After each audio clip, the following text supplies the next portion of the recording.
Welcome back, friends. Lost Scarf here, and it's time for the newest Kirby's Dreamcast. Here we talk about everything Kirby, from the games to the anime to the manga and more. Kirby's Dreamcast. This podcast can be found everywhere podcasts are hosted and on YouTube. The advantage of the YouTube side is I put footage of what I'm talking about on screen. The YouTube side is especially worth looking at when we do gaming episodes, like a recent episode, which is covering Kirby Star Stacker. I had images of the game manual and other things on the screen for the YouTube side, and also gameplay footage can be found on the side channel Scarf Plays on YouTube, if you want to see playing the game and things like that. As always, you can give us feedback on the YouTube version's comments section or at Kirby Dreamcast on Twitter. But today we're going over the second light novel, Kirby and the Big Panic in Gloomy Woods. The main reason to watch the YouTube version of this episode is for the illustrations they have in the light novel. Some are cute and hilarious. I'll be describing the images, but if you don't want to imagine what they look like, check out the YouTube version. One more thing before we get started: happy birthday month to Kirby's Triple Deluxe, Star Stacker, and Rainbow Curse. They all came out in January, and happy US birth month to Kirby's Battle Royale, which came out in the US in January. This episode is based on a fan translation of the light novels since you can only find them in Japanese. I plan on reading the light novels myself in raw form someday, but it isn't today or else I'd be working on this episode for months. There's a master list of light novels on Tumblr, but unfortunately there's no credit list, so if anyone listening knows who the awesome soul is that translated this novel, let me know. I'll just know that they currently go by the name Friendship Ended with Pokespace, what is that? I don't know. I assume some drama happened, that's all I got. By the way, if you can read Japanese, you can buy these on Amazon.jp. Just pay attention to shipping costs. I physically own the first 8 light novels currently, and since Kadokawa is the publisher, you can be sure you can buy these books anytime in the future. So here's the official information. The Kirby Light Novels are their own canon, but currently Kirby game director Shinya Kumazaki says the light novels' characterization of Kirby and crew are how he sees them in the games, so that's cool. They're all written by Mie Takase, who previously wrote the Sokoden 4 light novel. But the Kirby Light Novelist has been their career since 2013. The light novel series broke 1 million books sold in 2019 and has reached over 3 million books as of 2023. This light novel came out on the 15th of March 2014, and the cover is extremely colorful. Kirby is in the center holding a sparkling apple fruit, while behind him is King Dedede eating a pear and Waddle Dee holding a strawberry. There's a mountain of fruit behind him, while Meta Knight is looking at some shadowy monster in the background. There's also a treasure map in the bottom left corner, so we know Kirby's going to be looking for something in the Gloomy Woods, and there's going to be lots of fruits. On the back of the book it says, in order to eat the fruits which are rumored to be the tastiest in the universe, Kirby and the others head to the Gloomy Woods, which is also rumored to be dangerous. However, King Dedede is also after the fruit with a mysterious associate. This book is another original story, but it still includes some more game references and hints at later stories. If you're wondering where's Bandana Dee, well, I think it's pretty implied Waddle Dee is Bandana Dee. I'm not sure which book will have the transformation from Waddle Dee to Bandana Dee, but I can't wait for that one. When you open the book, you get the table of contents and the chapter names, which I won't say to not spoil the story, but you can look at the YouTube version to see them as well as the illustrations.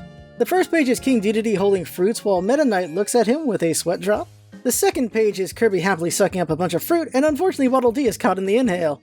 The next page is the main cast, which shows Kirby, Waddle Dee, King Dedede, Meta Knight, and 4 new original characters named the Woodkeeper, Karina, Kuroji, and Kuroda. There's short descriptions for each of them, and none of them are spoiled, so I'll tell you them all right now. Kirby, the gluttonous protagonist. He can copy and use the abilities of his opponents that he inhales. King Dedede, the self-centered, egotistic, self-proclaimed king of Dreamland. He sees Kirby as a rival. Waddle Dee, a person who has seen much of life as King Dedede's subordinate. He is friends with Kirby. Meta Knight, a swordsman whom everything is shrouded in mystery due to always having a mask on. Kuroda, the eldest of the 3 siblings, his personality is a bit straightforward. Kuroji, the second son, he looks up to Kuroda. Karina, the gutsy firstborn daughter. The Woodkeeper, a watchman who lives in the Gloomy Woods. So Kuroda is a big frogman with a little vest shirt, Kuroji is a smaller frog with a little bandana around his neck, and Karina is a cute frog girl with a bow on her head. And the Wizman looks like an old man fox in a winter jacket. Is the best way to describe him, really? Like, people have called him, what's the word here, knockoff Magalore, which is ridiculous. But you can see where they get that. He's got a big old man beard, and he's in a big winter jacket, and he has big fox ears, which is, I guess Magalore has ears too like that.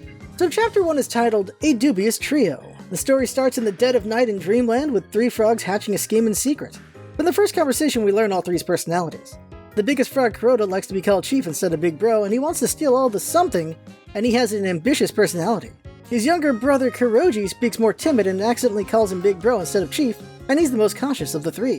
While Carolina, their sister, is a feisty firebrand. She's likely the smartest of the group, but also gets heated easily. They want to steal all of a treasure from a forest, but it's full of scary beasts. But Kuroda heard about Kirby, a being with amazing power, who can help them. We get an image of the 3 frogs. The younger ones are pretty cute. Kuroda is smiling about his great idea while his siblings cheer him on, so that's cool. They then talk about how they're going to convince Kirby to join them. And it turns out none of them have ever met or seen Kirby, so how the heck are they going to do that? The siblings doubt Kuroda at first, but he says he's heard rumors about Kirby, so they'll use those as leads to find him. Problem is, Dreamland is a big place, so good luck. But still, the rumors they have to go on is that Kirby's big round boy, and he is gluttonous. How many people could fit that description? For some reason that info is enough to convince the siblings that Kirby will definitely want to work with him. And Kuroji worries that if he's a glutton though, he might want all the treasure. But Kuroda says he's planning on them stealing all of it and sharing none with Kirby. Kuroji starts to feel guilty over the plan, but Kuroda says they need to do it this way if they want to succeed in their vow. Turns out they want to be the greatest villains in the universe, and they're all gonna be called the Kuroda Gang. Honestly, yeah, if you steal from Kirby, you would be considered the greatest villain in the universe. Everyone loves Kirby after all. So they then circle back to what they know from the rumors. He's a round boy who's awfully gluttonous, so they should investigate restaurants and kitchens first. And we get a picture of Kuroda with a thought bubble of what he looks like Kirby's body with a question mark on his face. Because he's like, wonder what this guy actually looks like. Oh yeah, if you're wondering why everyone's name starts with Kero, that's the sound frogs make in Japanese. We hear ribbit, they hear Kero. So it's like ribbit, ribbit, they go Kero, Kero. I don't know how they hear that, but that's how it works. That's how language works, it's weird. So that's it for Chapter 1. They're basically setting up some mystery here, and we can't trust these kids. We don't know what the treasure is, but the back of the book basically told us anyway. It's a fruit that they are after, and it must be valuable. This explains Kuroji's fear of Kirby wanting to eat it all, since he's a glutton. And which he'll learn he was definitely right to be worried about. I'm curious why the first chapter is being coy about the fact the treasure is a fruit, though. This is, however, a far cry from the first Light Novels Chapter 1, which was a lot of fun from the start. Of course there's bias since it had Kirby and Waddle Dee, but speaking of them, they'll be the stars of Chapter 2, and it's fun, so let's go. Chapter 2. Kirby Discovered? The story starts with the narrator letting us know that Chef Kawasaki has the best restaurant in Dreamland. We were told that in the first novel as well. It is always overcrowded because everyone in Dreamland loves to go there, but today there's a closed sign on the door. Waddle Dee and Kirby were planning on having lunch there, but the store is closed. But then Kirby peeks inside and sees King Dedede is the only customer inside. Waddle Dee peeks inside too with Kirby to confirm, and this must be cute to see these two little boys do this. We learn from the narrator that King Dedede owns a castle atop a steep mountain, and that he is gluttonous and a boastful tyrant. He is the self-proclaimed great ruler of Dreamland. We also learn Waddle Dee is one of his subordinates, and he is constantly abused and pushed around by his selfish king. Also that at every opportunity, the king is also in opposition against Kirby. So Waddle Dee has kept his friendship with Kirby a secret from the king. Fortunately for Waddle Dee, the king is too busy enjoying his meal to notice Waddle Dee and Kirby at the window. Now I need to read this next part because oh my god, and by the way my voices for these characters aren't great, but hopefully I get better by Light Novel 10 or something, right? This morning His Highness quickly left without even telling his destination. I wondered what happened. Since it's unusual for His Majesty to leave without even eating breakfast, so he was having a meal here, huh? Why is it okay that only King Dedede is let in when the store is closed? No fair! I just want to eat Chef Kawasaki's special lunch! With a sullen face, Kirby hurled himself at the door with all his might. He might have a small body, but his power was unmatched. Getting rammed, Chef Kawasaki's restaurant appeared to collapse at any moment. The door opened and Chef Kawasaki rushed out from the inside. What the heck are you doing? Are you trying to demolish this store? Stop it, Kirby! Chef Kawasaki! We came for some chow, let us in! You must have seen the label, we're closed today! But why is it King Dedede having a meal? That's because... Chef Kawasaki's expression became gloomy. What's the reason? Why is only King Dedede treated specially? Never mind. Anyway, the store is temporarily closed today. Go home. But King Dedede! Go home, please! We then get an image of Chef Kawasaki clearly in distress, showing them away while Kirby and Waddle Dee are just surprised by this. We also see the close sign on the door. With his face bright red, Chef Kawasaki pushed Kirby out and slammed the door. Kirby and Waddle Dee were astonished and exchanged glances. Chef Kawasaki is acting strangely for some reason. Something like this has never happened until now. Alright, let's hear the reason! Waddle Dee stopped Kirby, who was about to hurl himself at the door once again. Let's stop, Kirby. Chef Kawasaki appears to be very troubled for some reason. I'd feel bad for him if we made him spit it out. But you know... Let's call it a day. Instead, let's have lunch at Castle Dedede. The lunch would be... It's today's leftover, but there's some croquettes with meat and potato stew. Some fried chicken in addition. Croquettes! Meat and potato stew? Fried chicken? Well, I want some! Croquette, meat, and potato stew and fried chicken are all Kirby's favorites. Rather, just about every food in the world is Kirby's favorite. His eyes lit up and Kirby jumped at Waddle Dee. Let's go, let's go! Lunchtime right now at Castle Dedede! Uh-huh. With their hands together, the pair retrace their steps towards Castle Dedede. So that is just a fun exchange. It's fun to learn that Kirby in his base form is strong enough to knock over a building. Also that Kirby just has hunger rage. Kirby straight up was not having it. Kirby doesn't like exclusive eating clubs, it seems. That's crazy. Then we get to learn what's going on. King Dedede is inside and he's ordering 10 more servings of steak, gratin, and katsudon. We learn that King Dedede has been eating all morning, and by the way, katsudon is pork katsu on egg and rice, and if you don't know what pork katsu is, that's fried pork cutlet. It is yummy. Chef Kawasaki then collapses on the floor and begs King Dedede to have mercy on him. If he keeps eating, he'll make Chef Kawasaki go bankrupt. This is quite alarming. By the way, if you're a King Dedede fan, you're gonna hate this book, because King Dedede in this next part is incredibly cruel. I seen a King Dedede fan review the light novels, and they understandably hate the light novels because King Dedede is a very selfish jerk. Still, from what I can tell, King Dedede does develop into a less mean character in later books. So King Dedede berates Chef Kawasaki for daring to defy him, and of course we must be asking ourselves, what's going on? Chef Kawasaki isn't one of his minions. Why is he giving in? And then we learn why, as King Dedede mentions he'll complain to the Universal Restaurants Association, which scares Chef Kawasaki back into the kitchen to cook more. King Dedede then smiles to himself and thinks all his good deeds are coming back to him, since he's allowed to have an all-you-can-eat here. So the narrator goes back in time a little. King Dedede showed up at the restaurant this morning exactly at opening time. Chef Kawasaki happily welcomed him and did the niceties you do with a monarch. Then King Dedede orders all the top-shelf food and lots of it. This excites Chef Kawasaki since he gets to cook some high-class food and show off his skills, but then he loses his happiness when King Dedede presents him a special card he has. A pretty gold-colored card. The super premium all-you-can-eat card from the Universal Restaurants Association. Chef Kawasaki mentions that this card is famous and it's his first time seeing it. King Dedede mentions that it allows the owner to eat all they want for free.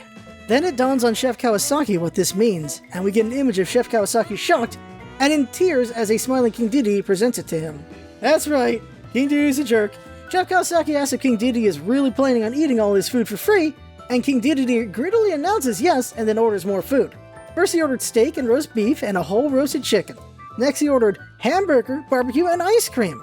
Chef Kawasaki questions how this could be. The association only gives these cards out to gentlemen and heroes that are respected by everyone. Foreshadowing. How could the king have gotten one? But King Dedede asserts that he is a praiseworthy gentleman. Still, Chef Kawasaki questions if it's really King Dedede's card, but eventually King Dedede says he'll complain to the association, so this scares Chef Kawasaki back into the kitchen, and he puts a close sign on the front door of the restaurant. King Dedede then orders crab fried rice, gyoza, and shumai. Then he orders tempura soba and nabeyaki udon. Some of these items aren't on the menu, but King Dedede demands them anyway, which forces Chef Kawasaki to improvise. Chef Kawasaki wipes his tears and gets to work, but he can't help but wonder why King Dedede has this card. All restaurant owners are compelled to follow the regulations of the association, so the card owner must be given the top-class treatment or suffer consequences. So this card is really rare. Lastly, King Dedede orders the 10 servings of steak, gratin, and katsudon we heard earlier in the story, plus ramen and hamburger steak. This last order breaks Chef Kawasaki, and he cries while cooking. Eesh.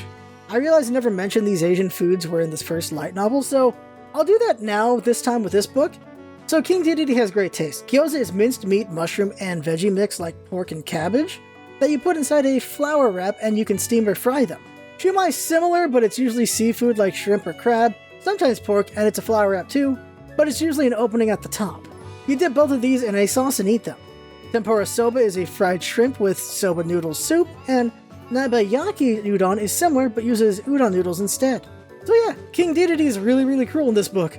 I get why Dedede fans hate this book, but let's not forget, King Dedede was not originally a good guy. He was originally a villain, and then he became a good guy, so don't forget that.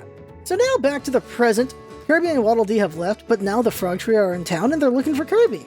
They come upon Chef Kawasaki's restaurant and see the sign is closed, but Kuroji notices someone is inside and they're eating a ton. The trio are impressed with the monstrous appetite of the customer inside, and it's making them hungry. They see this large round fellow devour all these dishes and believe it must be Kirby, so they burst in. Much to Chef Kawasaki's surprise, of course. He tries to shoo them away, but they run over and surround King Dedede. They start praising him and calling him Mr. Kirby, Mr. Kirby. And King Dedede's too busy with a whole steak in his mouth, so he can't respond. But they keep praising him and calling him Mr. Kirby. They're impressed with his eating ability, and that they respect him and are honored to meet him. But then King Dedede realizes they're talking at him and mistaking him for Kirby, and this ruins his mood. He still has a whole steak in his mouth, so while he's trying to finish swallowing it, they mention they want to borrow his strength for an important task that only Kirby can do. King Dedede finally swallows it all, and I should read this part out for you. By the way, these 3 frogs are getting one voice because I do not have the skill to do 3 different frog voices right now. Who are you, chumps? This might be late, but I'm Kuroda. The 2 over here are my underlings Kuroji and Kurlina. Kirby this and Kirby that, you idiots. Right, of course you would know. Although we never met you before, your name is very famous. I'm not Kirby. Ah, yes, I understand. Only you would possess such a magnificent appetite. There's a wonderful treasure just for you. King Dedede was about to shout at the trio in frustration, but held his tongue after hearing one word. Treasure. We can't explain the full story here, but why don't you come with us? What the heck is this treasure? Actually, Kuroda whispered in a low voice close to Dedede's ear. It's the tastiest fruit in the universe. Fruits? How dull. They can't satisfy me. I'd rather have the tastiest meats in the universe. The King Dedede, who was about to resume eating, Kuroda said quickly, Oh, no. It's not just any fruit. These fruits are said to be so sweet that it melts in your mouth, and are so delicious that you won't believe it's from this world. And yet it's awfully rare, so those who have tried it are very few in numbers. This is the king of fruits, and #1 of all fruits. Don't you want to try it? The king, huh? Weak to words like #1 or king, King Dedede's heart was moved a little. At that moment, Chef Kawasaki started talking. What a lovely story. I want to eat such fruits, but... Chef Kawasaki has been listening in on the conversation between the trio and Dedede for some time now. The trio glares at Chef Kawasaki in alertness. Chef Kawasaki looked away and sighed deeply. I'm not really worthy of that. Only a very important figure could eat the best fruits and such. Also weak to words like an important figure, King Dedede twitched. Knowing this is it, Chef Kawasaki continued ceaselessly. For instance, the most handsome prince in the universe or a great ruler of Dreamland. These are special fruits that can't be eaten unless you're a super important figure like such, huh? What a shame. There's no helping it, I guess. We then get an image of Chef Kawasaki talking to King Dedede, who is mulling over things, while the frogs watch in the back. We also see lots of plates. Pretending that he didn't hear Chef Kawasaki's remarks, King Dedede turned to face Kuroda. Are you sure about what you said?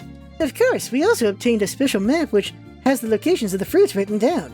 All that's left is your cooperation. Alright then. King Dedede nodded and pounded his chest.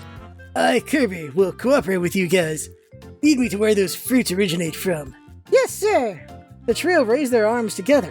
King Dedede got up slowly, and the trio would look up at that figure in a hopeful manner. Off we go!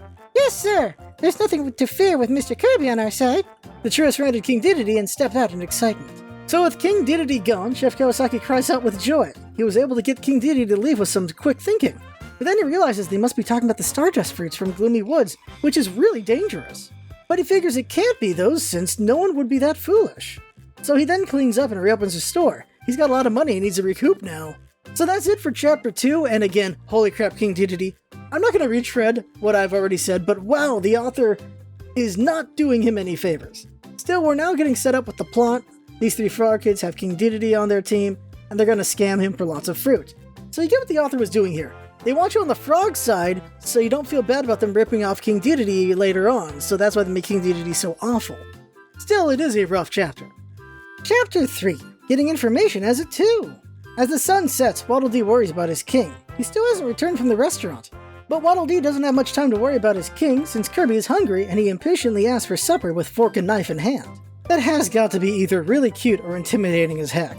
We learned that Kirby just had cookies 30 minutes ago, so he shouldn't be hungry, but Kirby is. We also learned those were for King Dedede, but Kirby don't care.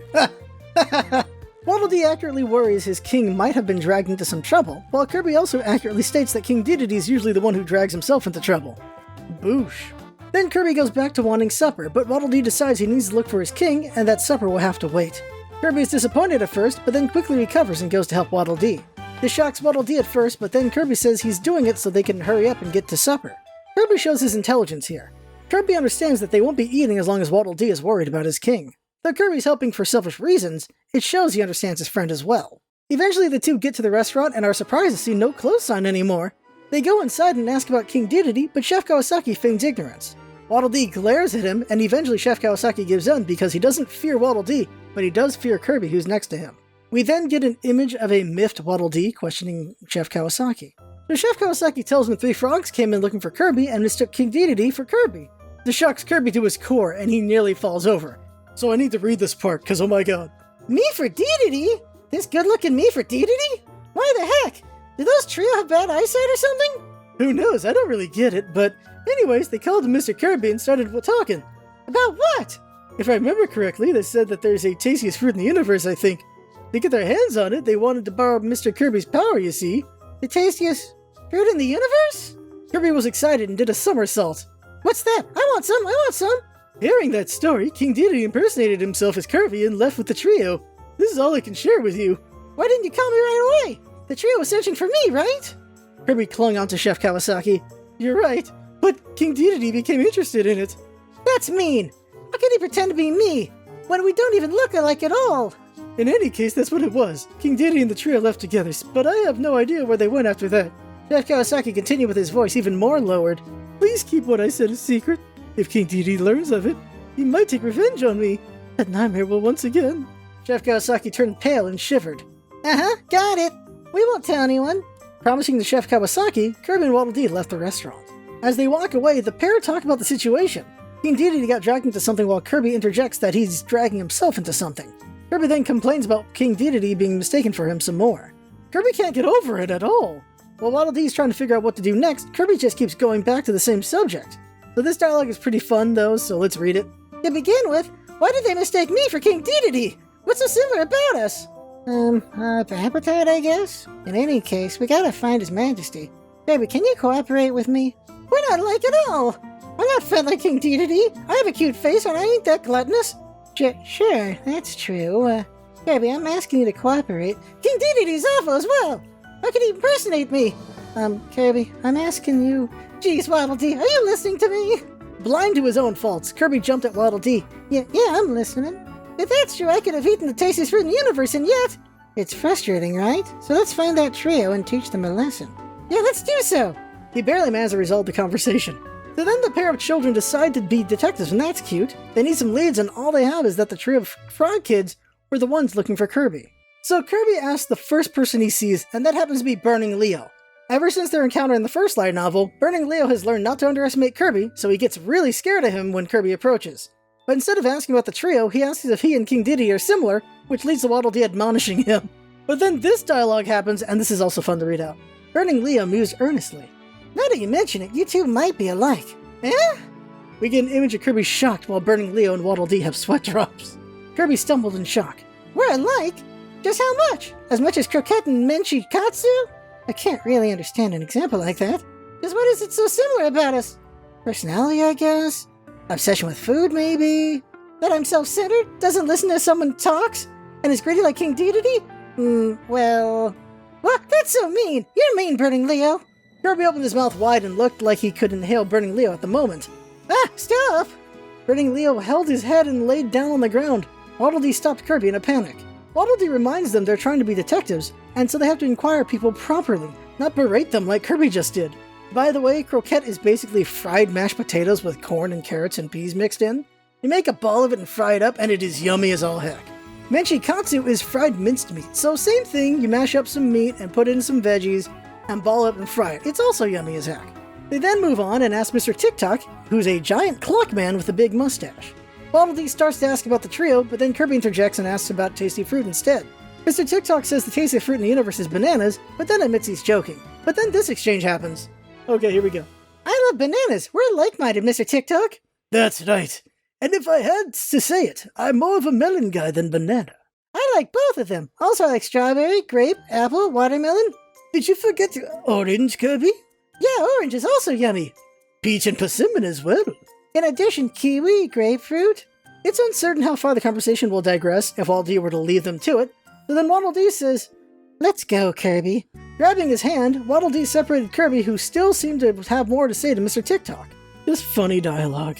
After some time, Kirby gets bored and says it's a difficult case, but Waddle Dee thinks Kirby is just bad at gathering information. He ain't wrong. Still, it's very late and they're both hungry, so Waddle Dee relents and says they should go back to the castle for supper. Maybe the king has returned as well. So with hope in his heart, Waddle Dee and Kirby return to the castle. It's nighttime now, by the way, and as they head to the castle, they see a large object at Castle Dedede in the moonlight.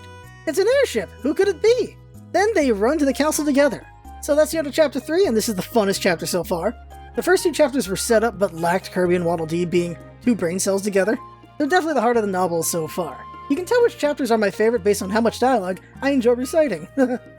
Chapter 4, The Rumor of the Gloomy Woods. So the pair find who we thought they would find. Meta Knight was just sitting on a sofa in the hall of Castle Dedede. The narrator describes Meta Knight as a masked knight whose face and background are all wrapped in mystery. No one knows where he usually lives, but he would at times appear in Dreamland like it came to his mind. Both Kirby and Waddle Dee are acquainted with him. It's interesting that Meta Knight can just let himself in, by the way, but okay.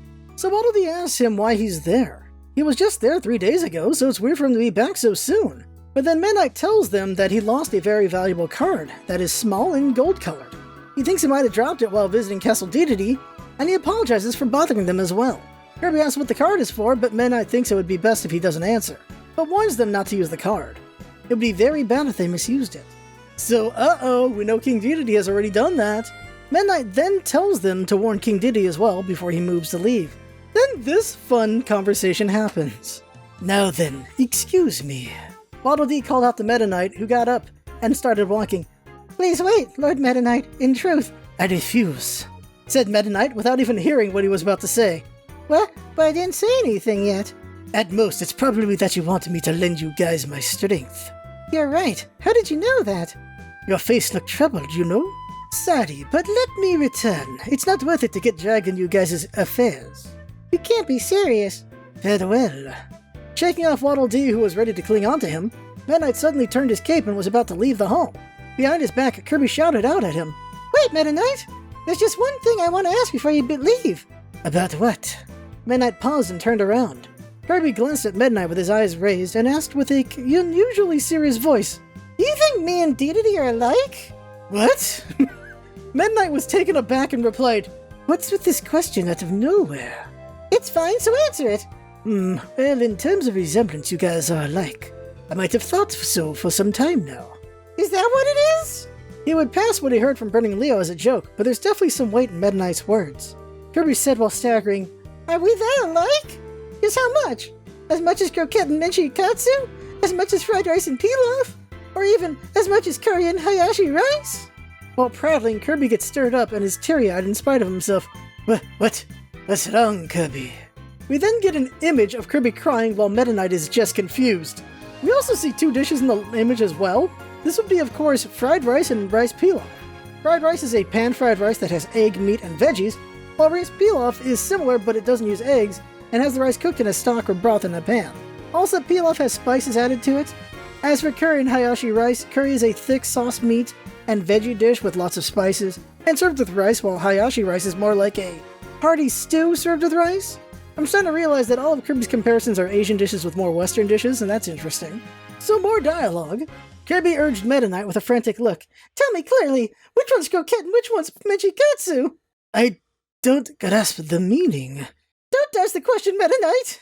In a panic, Waddle Dee stopped Kirby, who was on the verge of throwing himself at Meta Knight. Stop that, Kirby. Lord Meta Knight is troubled. I'm the one that's troubled! I don't want to be mistaken for King Dedede! Wah! Seeing Kirby fall prostrate on the floor, Meta Knight was dumbfounded. It was very unusual for Kirby, who was always optimistic, to be this saddened. Just what on earth do you mean, Kirby? That you're mistaken for King Dedede? You see, sir, actually... I love how crazy all this has to be for Meta Knight. So Waddle Dee gets Meta Knight up to speed and concludes they must be headed for Gloomy Woods, since that's where the Stardust fruit grows. So now the pair have a new clue, and they ask Meta Knight for some more information. But he becomes evasive. You can tell that he doesn't want to tell them because it'll get these kids into a dangerous situation. The Gloomy Woods is not a safe place. Now, I don't mean to read everything to you, but this dialogue is too funny. I doubt it. I guess thinking about it too much. Sorry, but forget what I said today. Huh? No way, Meta Knight. Tell us properly. Please, Lord Meta Knight. Waddle Dee bowed deeply, that his head struck the ground. His Majesty is blinded by the tastiest fruit in the universe and is tricked into being a member of the bad guys. He'll be in danger if we don't rescue him somehow. That's his deal. I wouldn't worry about it. But he still hasn't returned even with this much time has passed. If the great ruler, his highness, is in an emergency, what will happen to Dreamland? I think it'll only be in peace. Oh, messed up. Lord Meta Knight. Waddle Dee became unusually stern and glared at Meta Knight. Yeah, I'm sorry, Waddle Dee. I don't want to get you in trouble if possible, but for your loyalty, I'll talk. So Meta Knight gives in and sits back on the sofa and tells them all about the Gloomy Woods. It's in the backwoods of Dreamland and full of scary beasts and evil spirits. It is a place no one should go into, and yet they're gonna go in there. We then get an image of Midnight describing a really scary place. He then lowers his voice and mentions the forest has really valuable fruits, the Stardust fruits. In the entire universe, they only grow in this forest, and there's thousands of them, but the fruits only grow on a spring night with a full moon, and they turn rotten by sunrise. So you only have a couple hours to gather and eat the fruit, while being attacked by beasts and spirits. He continues on that once a hero ate one and left a note that it was the tastiest in the universe. So many adventurers have gone to the Gloomy Woods, but none of them have safely returned. So because of how dangerous the fruit is to get and the high body count, the fruit is now known as the Fruit of Wonder. Waddle Dee gets really worried about King Dedede while Kirby gets extra excited about this tasty fruit. Kirby grabs Waddle Dee and intends to run into the forest now, but Midnight grabs Kirby to hold him back. Midnight tries to convince them that King Dedede and the trio wouldn't be foolish enough to go there, but Waddle Dee thinks otherwise. The full moon is almost here, and since the trio was looking for Kirby, they were going to rely on his strength to fight the beast. This is the only thing that makes sense. So Waddle Dee with a sense of determination says he will go into the forest to rescue his king. This is a good boy. This is a very good boy. So Waddle Dee walks to leave and Kirby follows him, but Midnight then relents and joins them, because it wouldn't sit right with him if he let them go off on their own, even with how powerful Kirby is. He also wants to track down King Dedede since he heard King Dedede had a ton of food at Chef Kawasaki's restaurant. He's concerned King Dedede might have used the card, which would be very bad.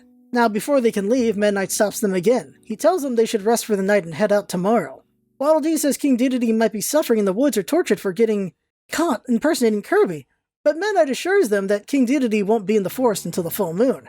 No reason to risk the forest until the full moon after all. Also, it'll take them a long time to get there, so they'd end up sleeping in the outdoors if they left now. It's best to properly prepare for the ordeal that is coming. Lastly, Midnight assures Waddle Dee that it's likely the trio that is suffering, not King Dedede.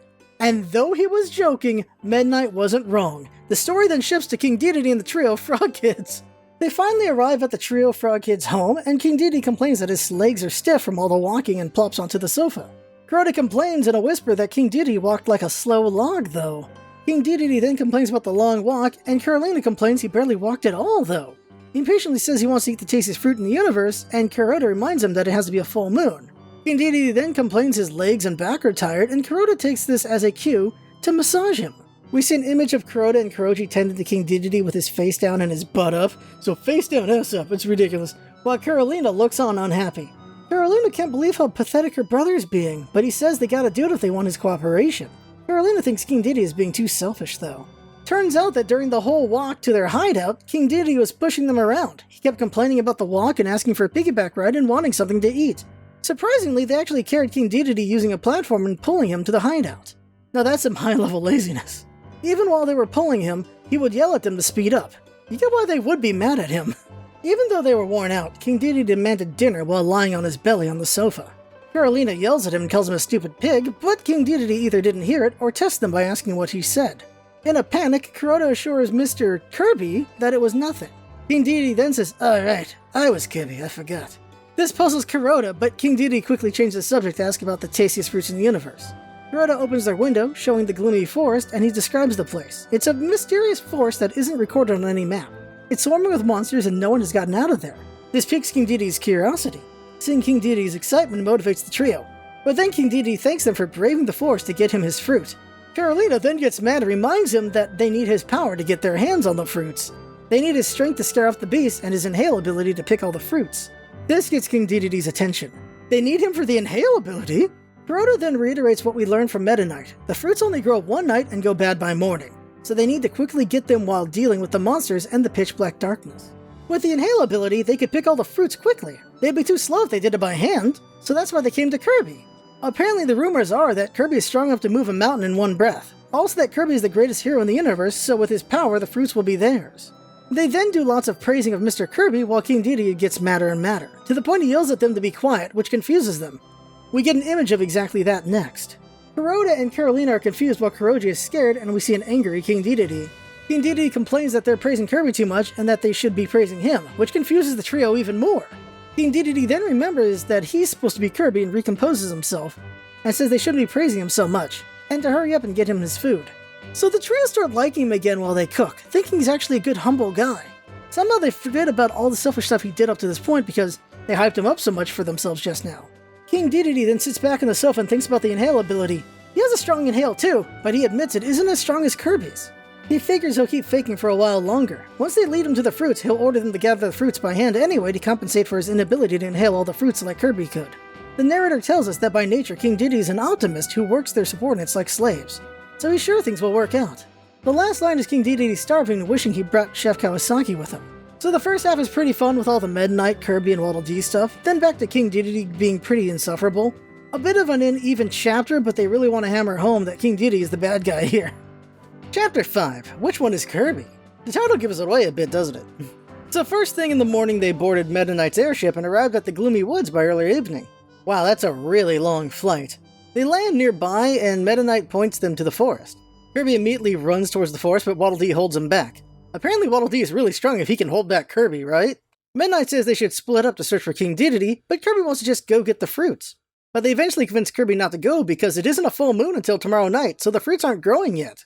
They start to plan out how they're going to find King Dedede, and there's no one to ask around, so they should look for cabins or caves. But then Kirby smells something. Something good! Waddle Dee thinks maybe he smells King Dedede, but of course that's not a good smell. Kirby smells curry! Kirby then rushes off like he's on fire, and the other two are forced to chase after him.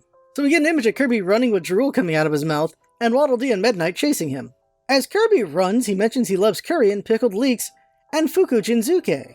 These things are both commonly eaten with curry in Japan. Fukujinzuke is pickled veggies like daikon, eggplant, lotus root, cucumber, and bamboo shoots. Pickled veggies are really good with curry since it's a sour that complements the savory sweet curry. Waddle Dee doubts Kirby really smells any curry, but Meta Knight believes Kirby is right. Kirby has a keen sense for finding food. There is no way he would be wrong. They just can't smell as well as Kirby can. Also, Meta Knight believes King Dedede must be at the food. It is unlikely there would be a curry shop in the forest, so this is the best lead they have. And since Kirby's so food crazed, he's actually moving so fast they have a hard time keeping up, by the way. At the same time, elsewhere, we see the source of the smell. The Frog Kid trio has been dealing with King Dedede for 2 whole days. The kids are worn out, but King Dedede is in high spirits. They made curry for him, which makes him very happy. Kuroda has been doing everything he can to butter up King Dedede / Kirby, and it's still one more night to go, so it would be all for nothing if he failed to keep him happy. So King Dedede has some curry and complains it's too spicy, but this is how the Frog Kids like it according to Carolina. So King Dedede moves on to complain about there being no sides. That curry without fukujinzuke is like a shortcake without a strawberry. Turns out the kids hate fukujinzuke according to an angry Carolina. So King Dedede relents, and as he's about to take another bite, the door bursts open and a pink-colored bullet bursts in. It's Kirby! And he straight up yells, "Curry place found!" I love that so much. Then he hops on a chair at the table with only curry on the brain and asks for some curry, without even noticing King Dedede. Now I like to imagine King Dedede is frozen in place with the curry about to go into his mouth during all of this. It is a hilarious sight in my mind. So this dialogue is too fun not to do, so oh god. There's gonna be 7 different characters here, so bear with me. Oh man, oh man.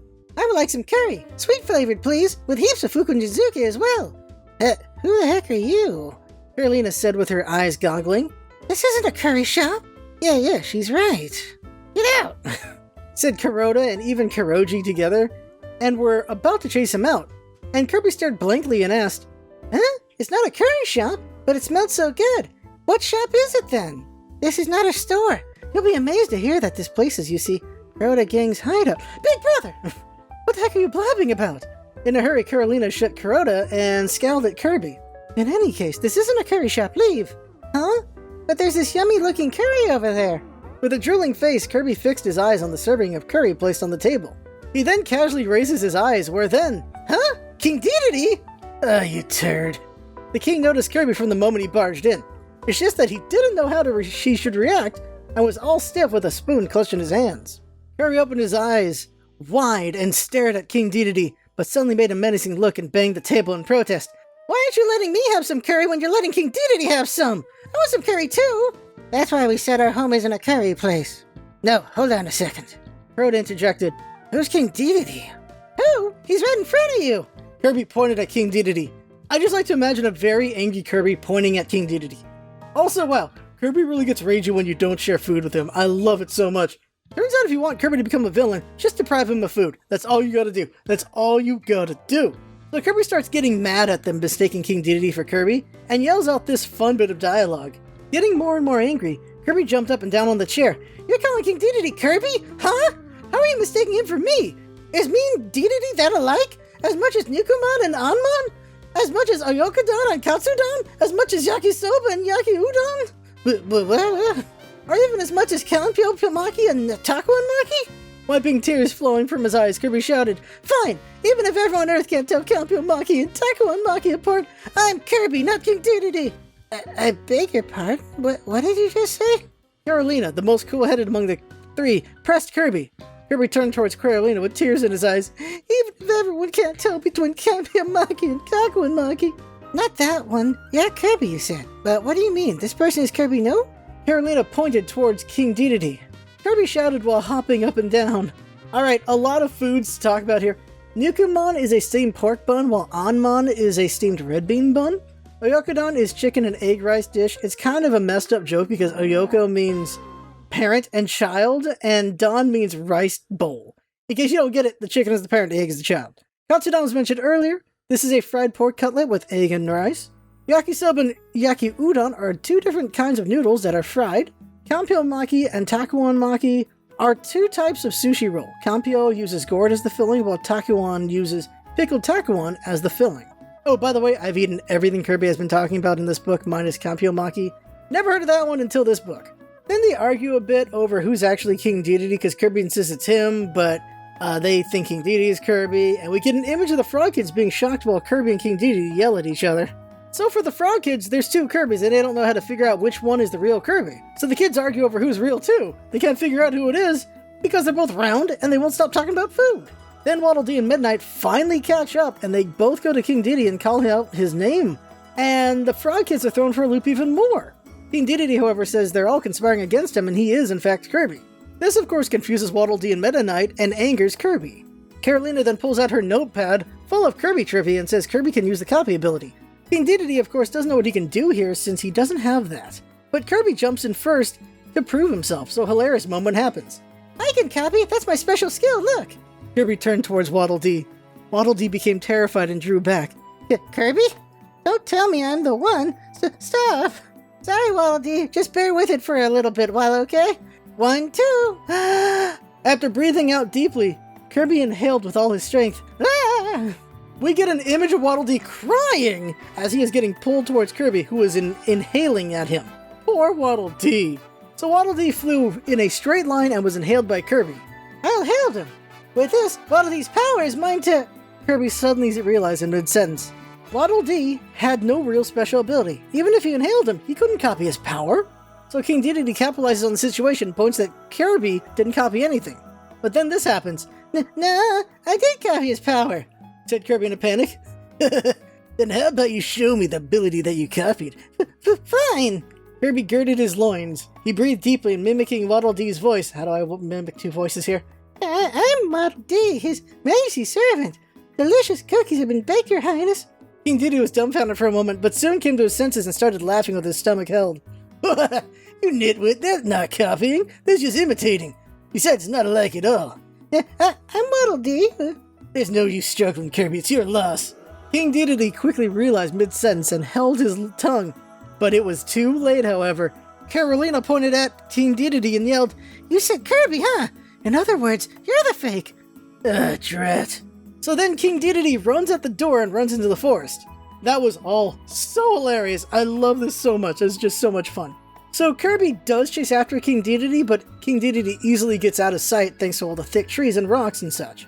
So Kirby returns to the cabin and he teams up with the Frog Kids and they're all excited about the fruits. Kirby then asks for curry and they get right to it. But something's off. Kirby can't remember what it is though that he's forgetting. Then it hits Meta Knight and he's astonished. How could Kirby forget about Waddle Dee? So he orders Kirby to return Waddle Dee to normal. Kirby just innocently says, "Oh, that's what I forgot." And he opens his mouth and Waddle Dee just rolls out. That has to be a silly thing to imagine. So Waddle Dee rolls out and bounces like a ball until he bumps his head on a post. Poor little guy. Waddle Dee, of course, is unhappy he was eaten, but lets it go after Kirby apologizes and he learns it helped Kirby prove his identity. He then looks for his king and decides to go back to Castle Dedede to prepare supper and a bath for his king. But Midnight assures him that it's unnecessary. King Dedede will be lurking in the forest and he won't pass up a chance at these fruits. No one is more stubborn or avaricious. He'll be determined to gobble up more Stardust fruits than Kirby. Waddle Dee then nods and says no one knows King Dedede better than Meta Knight. which Midnight responds he is not very pleased about that. Still, Waddle Dee worries about his king and since he'll be cold and hungry out there, but Midnight tells him it is too dangerous to search for the king because of all the wild beasts and besides. The beasts are ones they should be worried for. They have to deal with King Dedede, and once again, Midnight was right. In the densely dark forest, King Dedede wanders around in the pitch black and trips on tree roots and mud. He blames Kirby for all of his problems, and then after more tripping, he blames Waddle Dee for not clearing the path for him. King Dedede can never take responsibility for his own actions. Holy crap. So it is so dark, he cannot see anything in front of him. That's the key thing to know about this. After some time, King Dedede finds something growling in the woods. Turns out he's in Grizzo's territory. Problem is, King Dedede can't see Grizzo, but he can hear him. We get an image of an angry Grizzo. Grizzo's a bear with a workout headband on its head for some reason. Never understood why, but it's a thing. So Grizzo growls loudly at King Dedede, but since he can't see the bear, King Dedede swings his hands in that direction as he turns to look. He accidentally bonks Grizzo's snout with his hand, and it hurts so bad that Grizzo runs away crying. King Dedede and Kirby are both ridiculously strong, it seems. So King Dedede wanders through the forest until he sees light coming from a cabin. So he rushes over there and gets the old man living there to let him in. The old man is shocked to see someone here in the forest, since there's so many ferocious beasts here, but hey, somebody got here, that's crazy. The old man lets King Dedede in and questions him. King Dedede learns this is Grizzo's territory and he must have accidentally hit the beast. King Dedede blames the beast for it getting in the way of his hand. So this old man is impressed and calls King Dedede a hero, which makes King Dedede very happy. He starts only addressing him as hero, by the way, and we learn that he is the woodkeeper of the forest. After feeding King Dedede, the woodkeeper asks King Dedede for his help. He wants to protect the fruits of the forest from hooligans and who try to steal the fruits. This, of course, gets King Dedede's attention. So King Dedede feigns ignorance on the subject, and we learn about the fruits for a third time in this book. They only grow on the night of a full moon in the spring, and he wants to enlist King Dedede's help to protect the fruits. And so, King Dedede agrees with the intention of stealing the fruit for himself. He figures that with the woodkeeper's help, he can get to the fruit before Kirby does and take it all for himself first. After King Dedede agrees, the woodkeeper tells King Dedede about one threat they must avoid. There's a powerful creature called the Master. If they awaken them, they'll be in huge trouble. The Master guards the Stardust Crystal and that they've been sleeping for 1,000 years while guarding it. The plot thickens. According to the woodkeeper, the crystal is needed to ripen the fruits, and King Dedede surmises that must be why they can only grow here. This makes the woodkeeper suspicious because he didn't tell King Dedede anything that should have made him come to that conclusion. We get an image of the woodkeeper looking at King Dedede suspiciously. But King Dedede bluffs that, no, this is his first time hearing it, and somehow that works. King Dedede says he isn't afraid of the Master, but the woodkeeper says they're capable of burning all of Dreamland to a crisp, so they shouldn't chance it. Also, according to legend, when the Master awakens, there will be the sound of a loud bell. So if they hear a bell, they need to run immediately. King Dedede doesn't see a problem, but this really bothers the woodkeeper, so King Dedede lets it go. But now he wants the Stardust Crystal. With the Stardust Crystal, he could have Stardust fruits at Castle Dedede all the time. So he gives out an eerie laugh as he imagines it. And so ends that chapter. It's a lot of fun parts and some setup, and now we get more plot. The Stardust Crystal is now in the mix, and we're only halfway through this book. How exciting! Chapter 6, The Best Fruits in the Universe. The chapter starts with some dialogue, so let's read it out because oh my god, it's fun. The next day, Kirby and his friends were in high spirits and preparing for the adventure from morning. Lunchbox, we gotta make a lot. Leave the ingredients for the rice balls to me. Tarako, salmon, tuna mayo, and then, Kirby, how are you going to make the rice balls? Asked Meta Knight, and Kirby answered cheerfully by saying, I'm not making it. I'm a bad cook. I decide the ingredients and Waddle Dee makes it for me. Hey, Waddle Dee! Gotcha. Waddle Dee was restless and worrying about King Dedede, but rushed to Kirby's side as his name was called out. Waddle Dee began shaping the rice balls diligently, where Kirby would fuss about this and that besides him. Make sure you put plenty of ingredients. You can't make it all that small. Make bigger rice balls, yeah! Look here, you! It was Carolina who flipped out. You're so noisy. Rice balls this and rice balls that. It's not a picnic, you know. Cut it out, Carolina. Carota buttoned her lips in a hurry. Don't be rude to Mr. Kirby. Be more servile. He's servile? That's so pathetic. We're depending on Mr. Kirby for tonight's plan to succeed. But Big Brother, that guy's way too voracious. Isn't that promising? That's what we expect from Mr. Kirby. Try to do this as whispers. Kirby is running around Waddle Dee while continuing to give orders. Make some tamagoyaki too. Also fried chicken and Vienna sausage as well. Okie dokie. We're so busy we gotta fill the water bottle with some juice too. Alright, we also gotta prepare a picnic blanket for when we're gonna eat the bento. That's why I said it's not a picnic. While pressing for bento preparations, the sun went down and a large full moon rose. At last, the night of the harvest arrived. I just love interactions between Kirby and friends. Kirby is a little bratty here since he's barking off orders, but it's also endearing since he's so excited for food. And you know he'll be very helpful in the clutch, so you would deal with his excitement like Waddle Dee and Meta Knight do. I enjoy Kirby's characterization in the light novels because he's just being a kid. He has his negatives, as kids do, but he has a lot of positives, as kids do. That night they wander the forest, but only have one flashlight, so everyone has a hard time walking with the tree roots and mud around. Kirby then notices the frog kids have nets and asks what's that about, and turns out they're going to use the nets to catch all the fruits as Kirby inhales them. This shocks Kirby, who thought he was going to just eat them all up, which is of course a little selfish on Kirby's part, but this is pretty smart. The nets should be harder to suck up since they have the air going through them, through the netting of course, which would allow them to catch the fruits. Kirby kicks a rock in disappointment, but eventually he understands after Meta Knight and Waddle Dee give him a talking to. They convince him it is better to enjoy food with others. But while those three talk, the frog kids whisper about the fact they're going to steal all the fruits for themselves to fund their evil plans. Kuroji feels guilty about this, but his siblings eventually convince him otherwise. So it's an interesting juxtaposition happening here. Two selfless characters are convincing a selfish character, Kirby, to be more selfless. And two selfish characters convincing a selfless character, Kuroji, to be more selfish. Kirby asks them what they're whispering about, and they say they're just talking about how they're gonna have to harvest everything before King Dedede gets to them. Kirby agrees, and then they hurry further into the forest. Then they see some small blue lights on the tall tree branches. It's the Stardust fruits, and Kirby exclaims that they're so pretty. We get an image of Kirby and Kuroda looking up the star fruits. They look like shining blue apples. Kirby looks really cute here. Then they get started, and Kirby gets into his inhale stance, and he bends his body backward and inhales with all his might. He causes a strong violent wind that pulls the leaves and the fruits off the branches. The frog kids quickly leap and catch all the fruits in their nets just before they reach Kirby's mouth. They ended up getting 12 in the first inhale, and Kirby immediately wants to eat some. The frog kids didn't want to split up the fruits yet, but they can't be suspicious this early, so they give 2 per person. So this is a fun moment of story, so let's read it.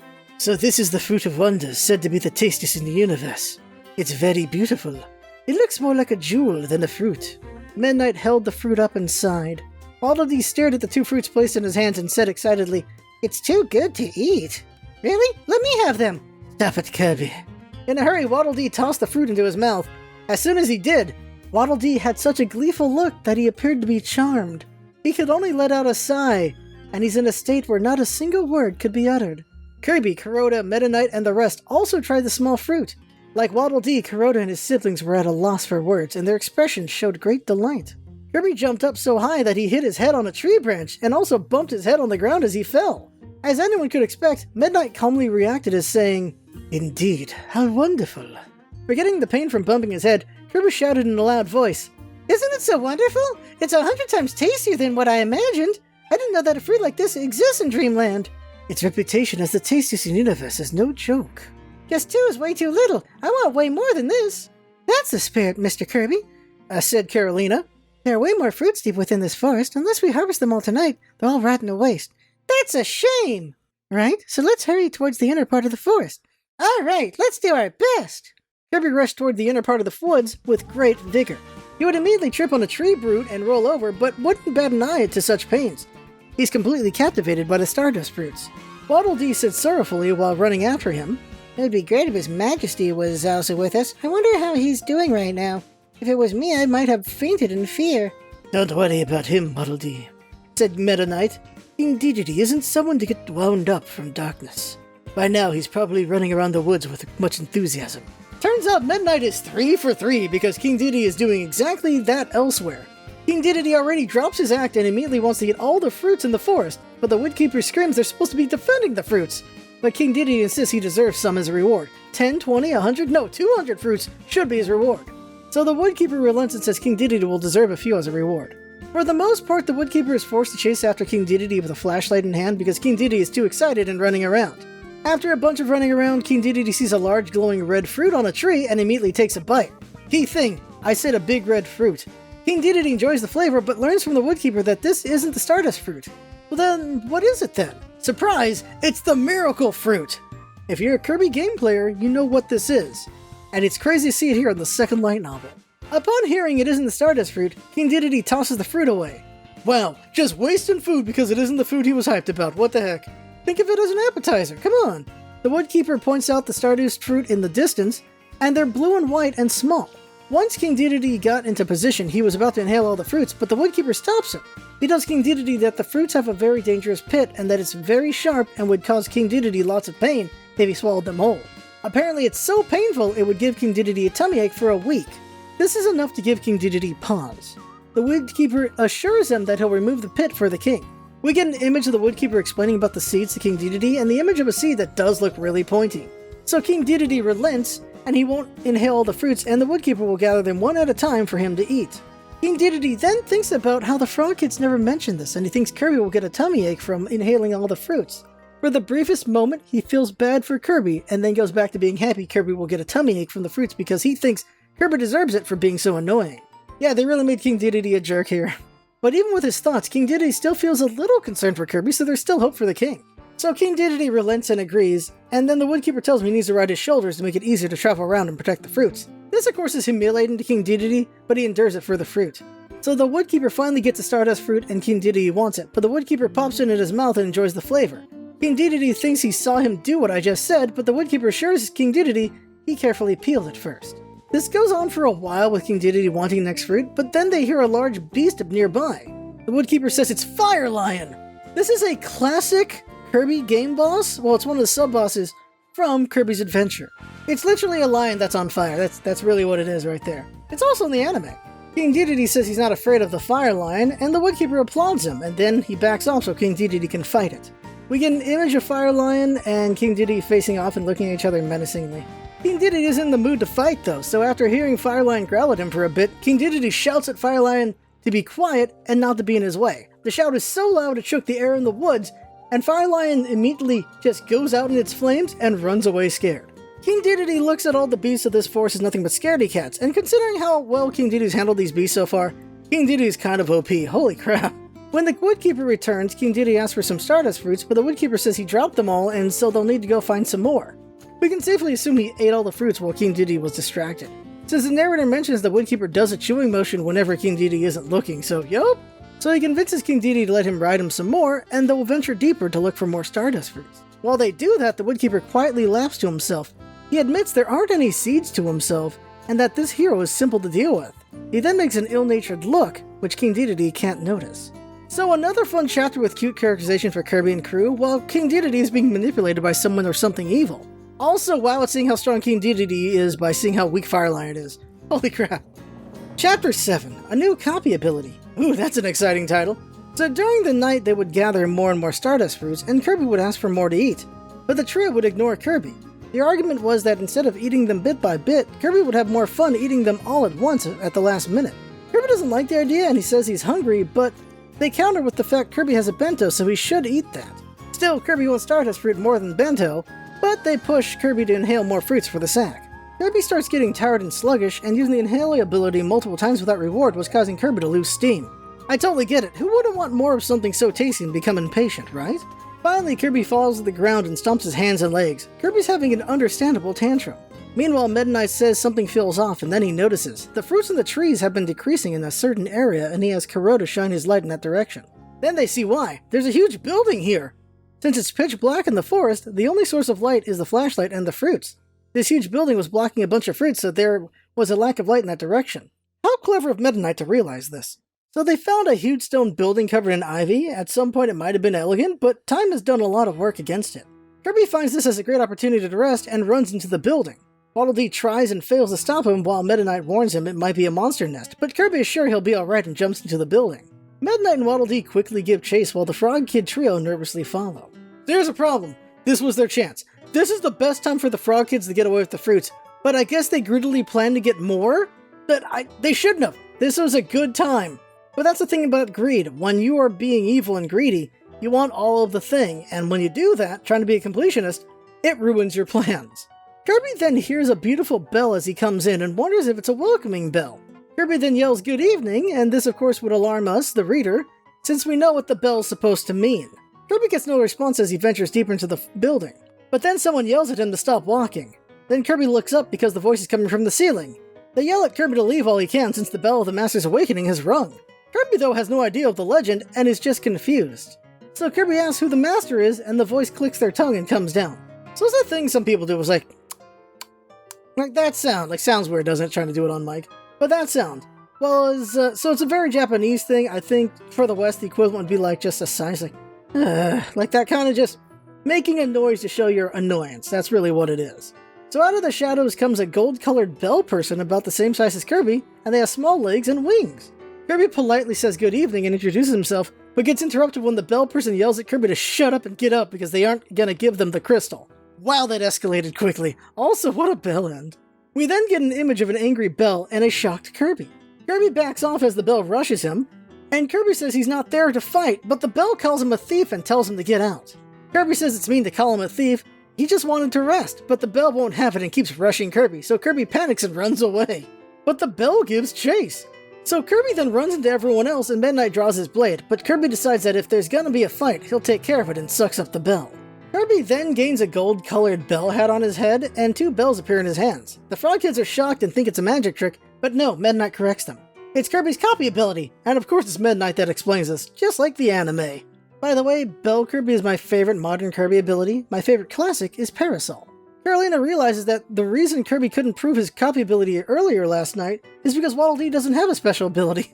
Ouch. Everyone then wonders what's Kirby's new power, so Kirby ponders this and then rings the bells.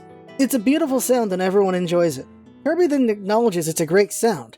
He thought the bell guy was a jerk, but he likes his power. Kirby then shook the bell stronger and was a stronger and more beautiful sound. We then get an image of Kirby being Bell Kirby, and that makes my heart happy. It's very cute with everyone looking at Kirby while he rings it excitedly.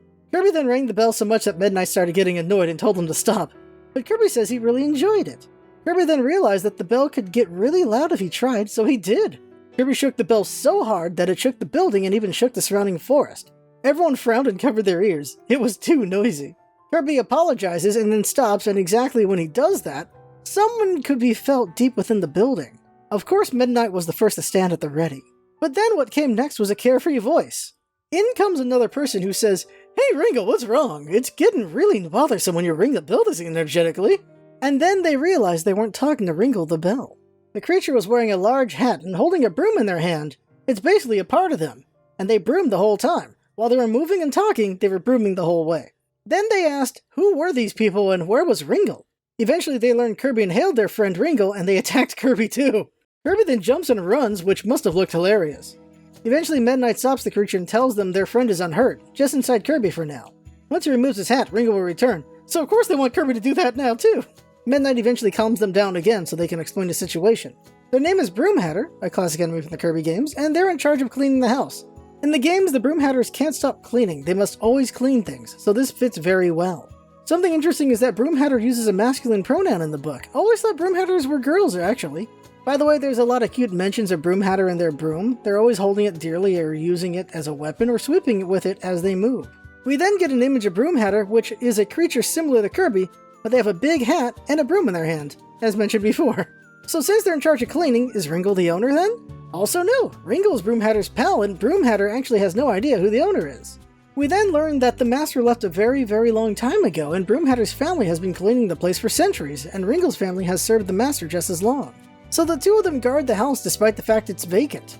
This is of course odd to Meta Knight, but then Broom Hatter reveals why they guard the place. Well, at first they hesitate, but Midnight reminded Broom Hatter that they have Ringo hostage.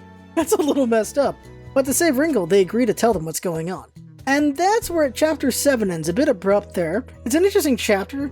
Clearly there's still more happening. And yeah, there's more to know.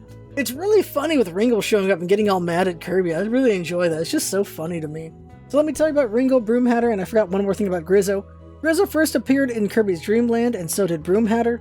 Ringo's a newer enemy that first showed up in Kirby's Triple Deluxe, and like I said before, it leads to Bell Kirby, which is one of my favorites.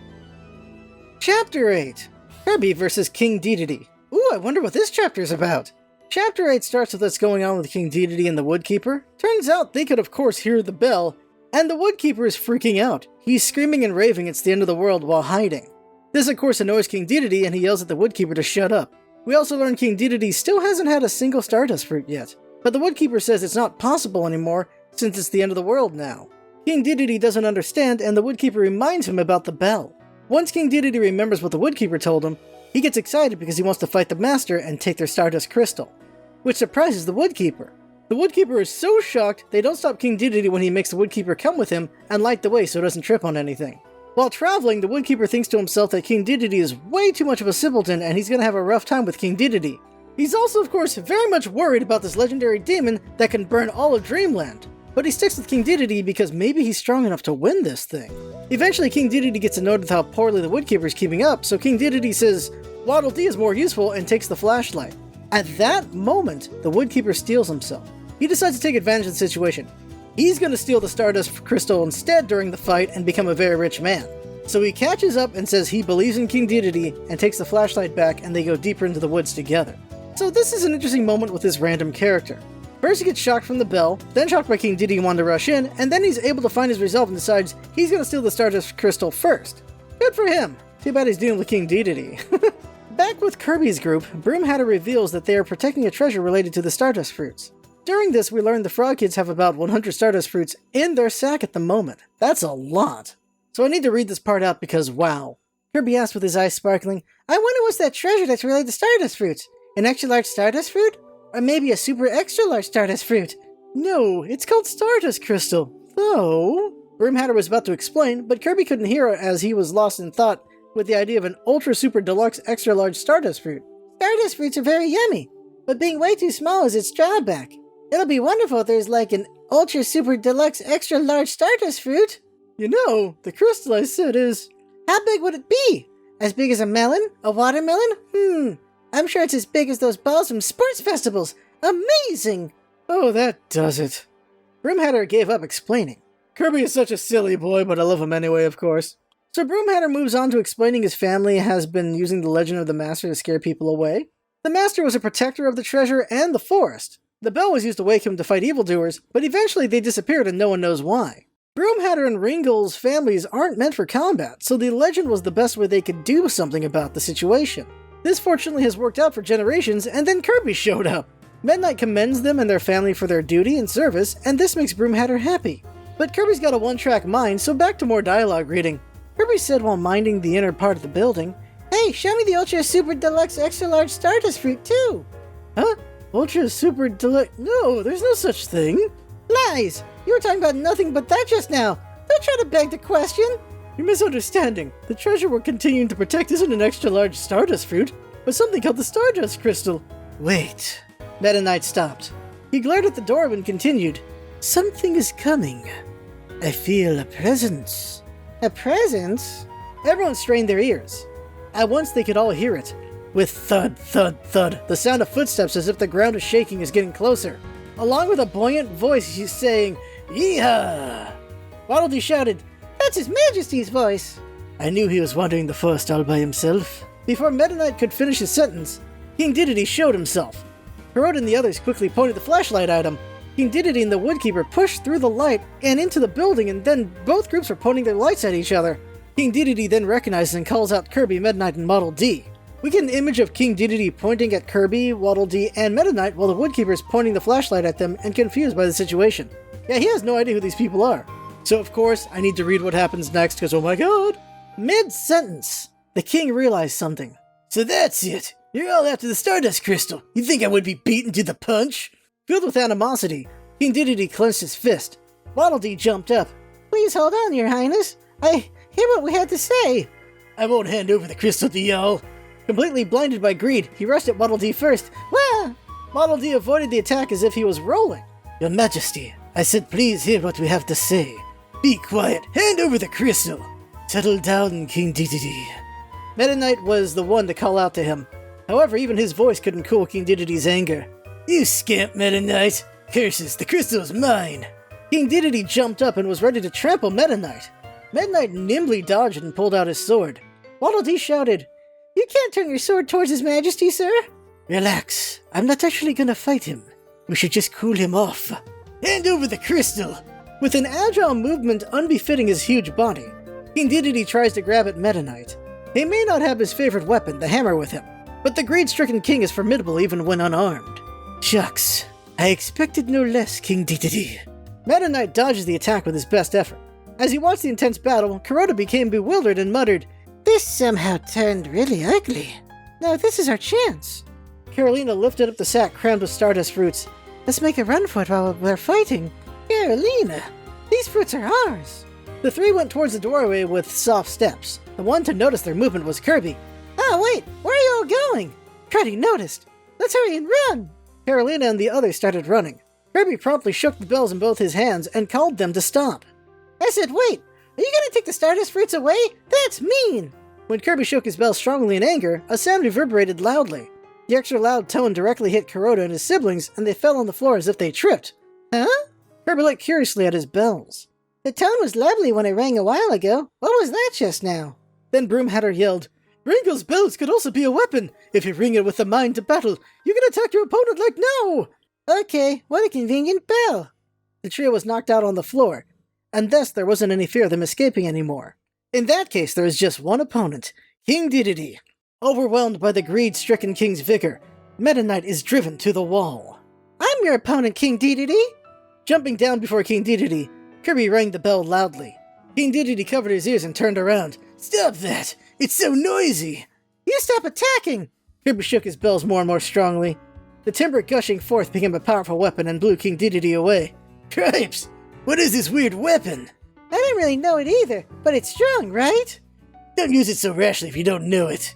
"You stop fighting, I'll also stop." "Are you trying to hug the crystal all to yourself? I won't let you do that." "A crystal? What are you talking about?" Kirby swung his bells, but King Dedede also wasn't losing. Even as his whole body is struck by the timbre of the bell, and opposing Kirby in desperation, he attempts to crush him with his huge body. Incidentally, Meta Knight listlessly plops on the floor as he receives the impact of Kirby's attacks. Needless to say, Waddle Dee also collapsed to the floor. It's a nice touch to let us know that these guys are also getting wrecked in the collateral damage. Getting attacked by the king, Kirby fell back bit by bit, getting more and more tired. He can't let out the same tune anymore. Then Kirby's movements start getting dull.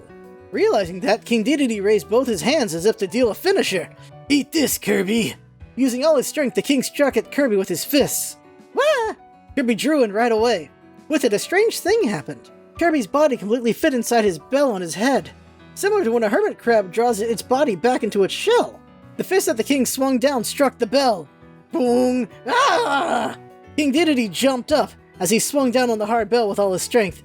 The king's hand puffed up bright red. Huh?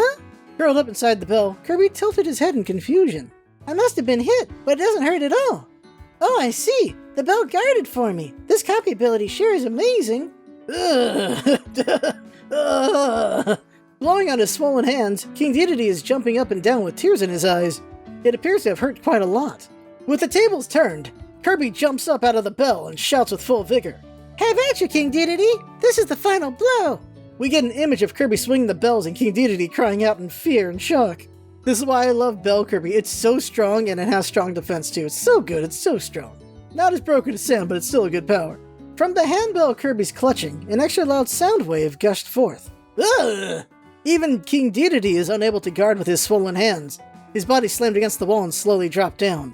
Kirby raised his bell and declared, "Game, set, match! It's my win!" Huh? Kirby looked around. Waddle Dee and Kuroda Trio are all knocked out. As expected from him, Meta Knight didn't lose consciousness, but he took enough damage to be unable to get up. Is it because of the sound attack from my bell? Sorry. "I'm alright. I'll recover after some time," said Broomhatter. As expected, he is used to the sound of the bell, just from being Ringle's friend. "Apart from that, hurry up and return Ringle back to normal. I'd feel sorry for him if he still has to be like that." Right. Kirby jumped up and spun once in midair. With it, Kirby's bell hat fell off, and in an instant turned back into its original form. Ringle! Ringle fell to the floor and didn't seem to know what happened to his body. Looking around restlessly, he saw Kirby and raised his voice. "Oh, you're the thief! You were after the Stardust Crystal! I won't hand it over at any cost!" "Ringle, quit it!" Broomhatter stopped Ringle. "That's already been taken care of. The Stardust Crystal is... Ah!" In mid-sentence, Broomhatter gasped. So all of that was really fun to read. It's just a crazy time. So Broomhatter gasps because he realizes the Woodkeeper is missing and leads everyone to the innermost part of the castle. And they find that the Stardust Crystal is missing. The Frog Kids weren't able to get away, but he was. What the hell? Ringle, of course, freaks out and rings his bell a bunch, and King Dedede mentions the Woodkeeper's a scaredy cat. How can he be so cocky? And then Broomhatter's confused and tells King Dedede the only residents of the forest are himself and Ringle. There's no Woodkeeper! Oh, snap. Once King Dedede realizes he's been bamboozled, he punches the wall so hard it cracks, and he is filled with rage. Kirby then yells they should go after him and leaves the room quickly, and he is then followed by King Dedede and Meta Knight. Then we get this fun little bit of dialogue at the end. Broomhead and Ringo exchange glances. I wonder if they're going to get the crystal back. I guess so. I was wrong of me to mistake him for a thief. Mr. Kirby has a strong sense of justice, huh? Of course, the pair didn't know that Kirby was only going after the ultra super deluxe extra large Stardust fruit. I love this book. So that's the end of chapter 8, and it was incredible. I really enjoyed that one, as you can easily tell since I read so much dialogue. Just so much fun. Are you kidding me? Just this so impactful, crazy chapter right here. Just so much happens. Kirby versus Dedede, Meta Knight versus Dedede, Kirby just going to town with one of my favorite powers. I enjoyed this chapter so much. Chapter 9, The Power of Inhaling. Here's what this one's going to be about. The trio run into the forest towards the Woodkeeper's hut. Thankfully, King Dedede remembered which direction that was. They then run into Firelion, who King Dedede is about to knock out when Kirby has an idea. He inhales Firelion and gains the fire ability. This way Kirby can light the way and they can stop tripping all over the place. It is interesting how the author kept reminding us that the train was a pain to walk in. I guess they had to make an excuse for why Fire Kirby would show up later. I don't know. We then get an image of Fire Kirby being cute as ever. Meta Knight does smartly remind Kirby not to burn any trees because a forest fire would be pretty bad. With them traveling at full speed, they get to the Woodkeeper's hut, and King Dedede rushes first to hit the hut. King Dedede is seething mad at being tricked, but then the ground rumbles and everyone thinks it's an earthquake. But nope! It's the hut pulling itself out of the ground and blasting off into the air. The chimney of the hut then becomes a propeller, and the hut helicopters higher into the night sky. Everyone's surprised, and King Dedede gets even angrier. They then hear the laugh of the Woodkeeper, and we learn the truth. He is actually a thief who has been eyeing the Stardust Crystal for decades. The legend had kept him from stealing it. This does not get elaborated on any further, so there's two thoughts here. Either he lived here forever waiting for a chance, or he flies in and scopes out the place every so often over the years, and got lucky when King Dedede and everyone else showed up. Maybe it's the second one, considering Ringo and Broomhatter have no idea who he is, and they would notice someone else lived here, so that's probably it, I guess? So the thief gloats about tricking everyone while holding the crystal in his hand. It is a beautiful crystal tinged with blue, is what we're told by the narrator. The thief can't wait to use this crystal to grow Stardust fruits and become the richest man in the universe. King Dedede then asks Meta Knight if his airship would work, but it's parked way outside the woods, so they won't be able to get there in time to get over here. Then Kirby has an idea, and he spins once mid-air, which makes his hat fall off and frees Firelion.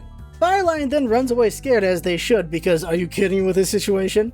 The narrator then explains that Kirby can't inhale while he has a copy ability, so it makes sense to let Firelion go. King Dedede and Meta Knight both realize what Kirby's planning, and they're surprised. King Dedede cheers Kirby on while Meta Knight doesn't think Kirby can suck up something so huge, even with how strong he knows Kirby is. But Kirby sucks as hard as he can. Unfortunately, his face turns bright red and he runs out of steam. King Dedede gets mad at Kirby while he says he's too hungry. So he looks around for Stardust fruit, but there's none because the thief ate it all while they were riding King Dedede. But then he sees something else. Kirby rushes up to it, and it's described as a red fruit wrapped in an orange-colored vine that is in front of a thick tree. We then get an image of Kirby looking up at the fruit. Players of Kirby Triple Deluxe will recognize it. The Miracle Fruit! And Kirby looks cute looking at it. Kirby eats it in one gulp, and then he thinks about the flavor because King Dedede says it tasted weird. Kirby says it definitely was a flavor he's never tasted before, and then Kirby starts glowing a rainbow color all over his body. Kirby then rubs his stomach and says he feels immense energy flowing within him. Of course, King Dedede is confused by what's going on, and then Kirby gives the inhale another try. The helicopter is already really high in the sky, and King Dedede doesn't think it's possible anymore. But Kirby starts sucking, and the winds from Kirby are like a hurricane. Everything's shaking. Nothing is standing still. We get an image of Meta Knight and King Dedede moving away from Kirby as he does a huge inhale, and we see the helicopter hut with the thief inside, and he's shocked. Meta Knight can't believe Kirby's doing it, but no one can hear him over the loud winds. Meta Knight and King Dedede cling to trees so they don't get sucked in, and the helicopter starts getting pulled towards Kirby. The thief doesn't know what to do and loses his balance and starts rolling on the floor as the helicopter is falling towards Kirby. Kirby then sucks the whole thing up, and Kirby then stands triumphant because he got the treasure back. Meta Knight can't stop being surprised. That inhale was stronger than normal, and he decides to name it a Hypernova inhale. King Dedede then forgets himself and asks Kirby if he's okay and is he having a tummy ache from eating that whole thing. After some talking, they figure the red fruit must have given Kirby some amazing power. None of them know the name of the fruit at the moment. King Dedede did hear the name earlier from the thief, but he clearly wasn't paying attention. Kirby then realizes and starts freaking out. He ate the hut and the treasure! What should he do now? King Dedede then gets mad at Kirby and insults him because there was no point in catching the thief if there's no crystal to be had to show for it. King Dedede then tries to grab Kirby by the neck, which does not exist. Kirby tells King Dedede to stop shaking him because if he doesn't, he's gonna start feeling queasy, but then Kirby does. King Dedede then realizes the situation and runs for cover in a panic because he doesn't want to be in the splash zone. And then Kirby sneezes, because that's what Japanese people do in this kind of situation, and the whole hut comes out of his mouth. That is gotta be gross. So instead of throwing up, Kirby sneezes it out. That's just, I guess, a better way to do it.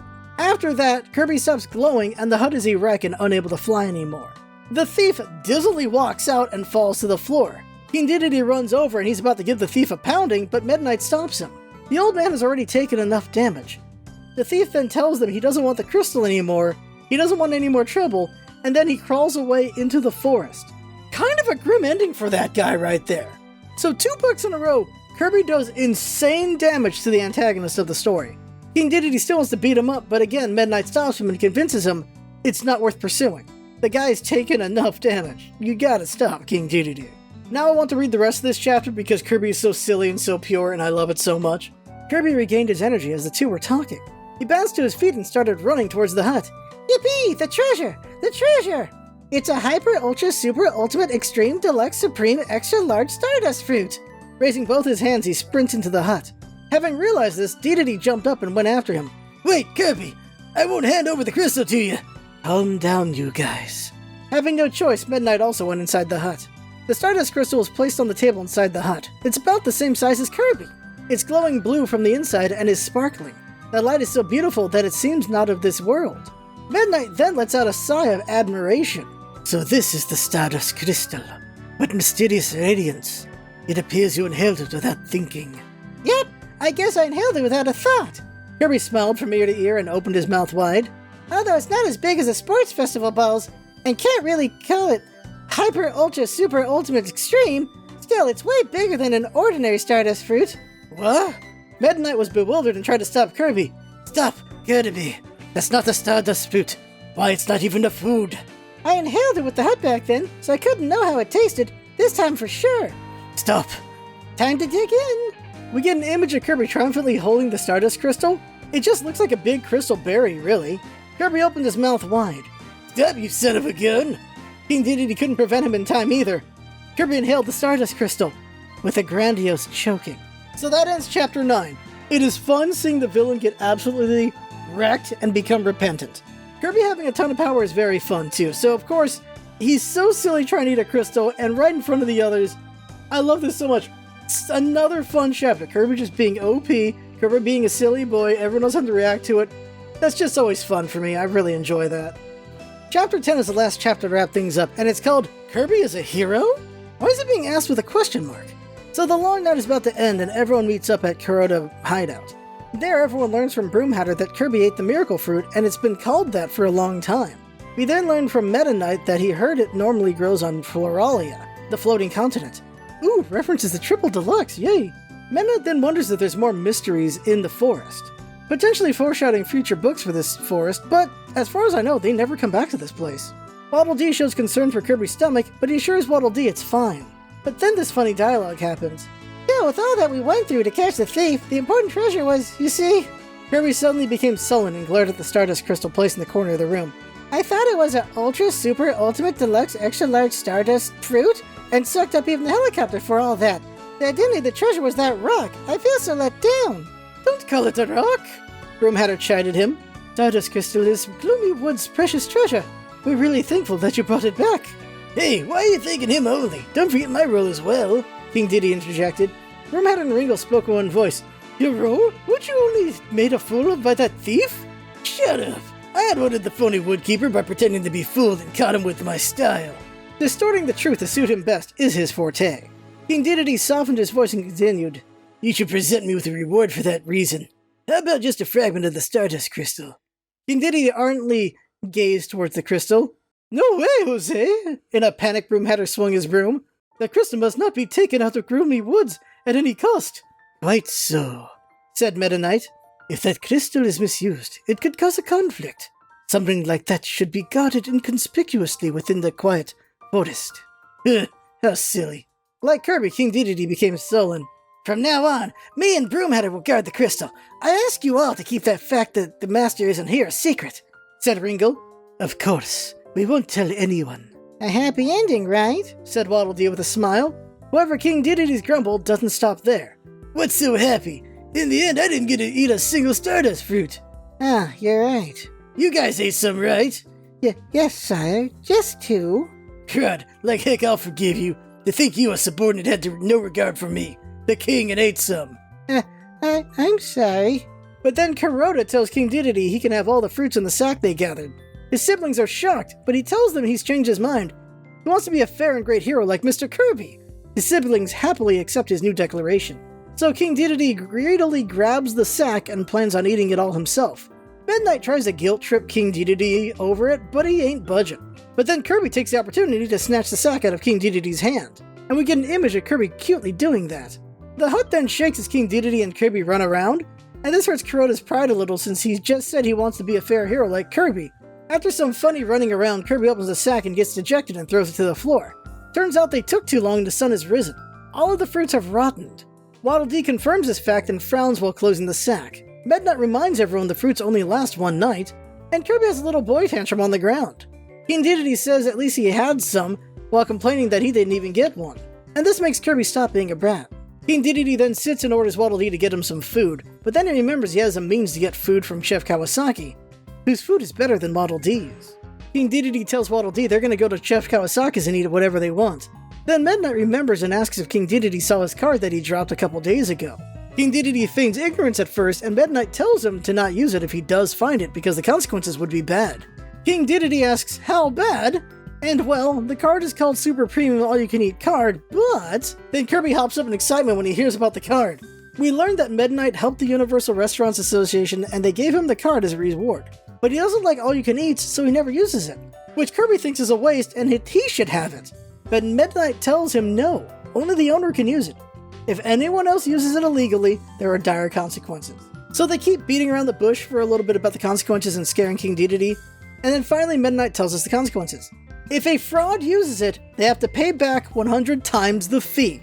Imagine you use this card for a Big Mac. Big Macs are like, what, $5? You'd have to pay back $500. Holy crap! King Dedede gets extremely angry and yells at Midnight that he's too late and that he used the card.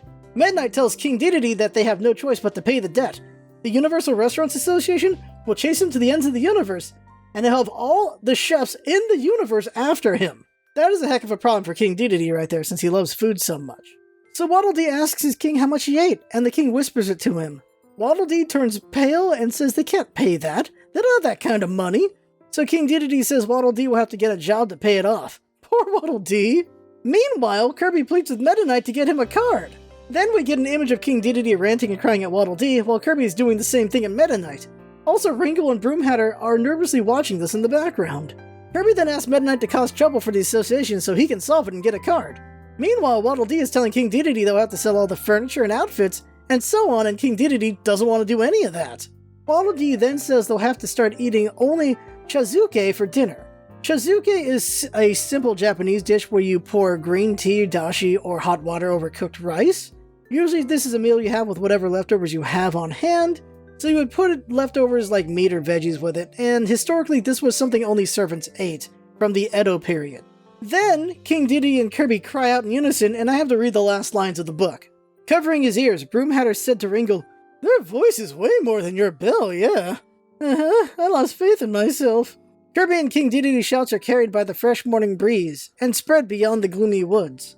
We lastly get a cute colored image of Kirby holding an orange in his hand, while he's eating one with the other hand. The end. I really enjoyed the energy of the ending there. It makes Kirby and King Dedede bratty, but it fits them well and it's funny. Poor Midnight and Waddle Dee. Overall, I like the first book better, but there is some pacing that could be better in both. We have some boring setup chapters in the second one, but they have to happen, of course. While book one, I think, still did setup, but they just did it better because it involved Kirby and Waddle Dee at first. The original characters aren't great, but how can they be when they're alongside such greats, right? Like, what are they going to do? Still, overall, I enjoyed the book. The high energy parts were just so awesome. It's interesting how the author is building the light novels. Currently, King Dedede is a very selfish jerk, like the start of the game series, but there's fleeting moments of him being for those around him, like Kirby currently. At some point, King Dedede will show more care for his allies, but we aren't there yet. Looks like he needs a lot more humbling first. Losing all his money probably helps with that.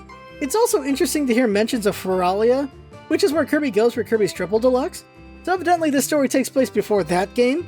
It's something I mentioned in Light Novel 1's episode. The timeline of the light novels is really weird. Some games have their stories adapted into the books while other games are referenced, but they're all kinda canon, sorta. In a future light novel, Kirby will see Magolor, Eileen, Placia, Taranza, and the Magic Mirror in one book, and there's references to all the times Kirby met them in their respective games, so it takes place after all those games. While other light novels will be directly adapted, like Super Kirby Clash, Kirby Fighters, and Planet Robobot of all things. It's weird, but the books are fun, so whatever, huh? It's having its own universe. It's just interesting that some games are referenced and some are directly adapted. That's just the sum of what I just said. So what did you enjoy about the story? What about the characterization? Let me know what you think in the comments or directly message to me on Twitter. I am interested to see what people think of like Meta Knight and Kirby and Waddle Dee and King Dedede. I'm sure King Dedede fans don't like King Dedede at the moment, but I'm sure he gets better later, so don't worry, I think. So that's it for the second Kirby Light novel. Next episode will be episode 48 from the anime, and then I'll put up a vote to see what comes up after that. Share this with your friends. This episode was fun. Let's have some more people enjoy it and have more fun with us. So, I had fun. I hope you had fun too, and thanks for coming by, and see you next time.